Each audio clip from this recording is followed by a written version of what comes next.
Hi యోయోయోస్ subscribe చేసేప్పుడు అక్కడ ఉండే గంట సింబల్ని ప్రెస్ చేయడం మర్చిపోవద్దే.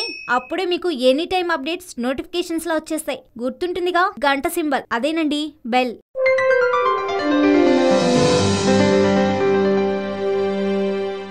అమెరికా అధ్యక్షుడు ట్రంప్ ఏమాత్రం కనికరం లేకుండా తీసుకుంటున్న నిర్ణయాలతో అక్కడ ఉద్యోగాలు చేస్తున్న విదేశీ ఉద్యోగులు వణికిపోతున్నారు. ప్రత్యేకించి మన భారతీయ కంపెనీలకు చెందిన ఉద్యోగుల మెడపై వేట కత్తి వేలాడుతోంది. అధ్యక్షుడు డొనాల్డ్ ట్రంప్ ఇచ్చిన ఆదేశాలతో అమెరికా కంపెనీలు దిక్కుతోచని పరిస్థితిలో పడిపోయాయి.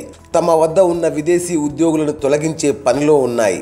ఇందుకోసం కారణాలు వెతికే పనిలో నిమగ్నమయ్యాయి. అంతేకాదు, విదేశీయులను నియమించుకున్నందుకు ప్రభుత్వానికి 1,00,000 వివరణలు ఇచ్చుకోవాల్సిన పరిస్థితులకు ఆ కంపెనీలు బాగా భయపడుతున్నాయి.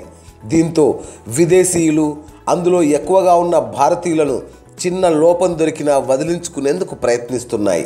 ట్రంప్ చేపట్టిన చర్యల్లో భాగంగా అమెరికాలోని కంపెనీల్లో నియామకాలపై ఆంక్షలు తక్షణం అమల్లోకి వచ్చాయి. విదేశీయులకు H-1B వీసాలు ఇచ్చేందుకు కంపెనీలు ససేమిరా అంటున్నాయి. అంతేకాకుండా తన వ్యక్తిగత కారణమే కాకుండా వివిధ కారణాలతో ఒక కంపెనీ నుంచి బయటకు వచ్చిన ఉద్యోగికి ఇప్పుడున్న పరిస్థితుల్లో మరో కంపెనీలో ఉద్యోగం దొరకడం దాదాపు అసాధ్యమైపోయింది. ముఖ్యంగా ట్రంప్ ఆదేశాలను పాటించేందుకు అన్ని కంపెనీలు మొగ్గు చూపుతున్నాయి.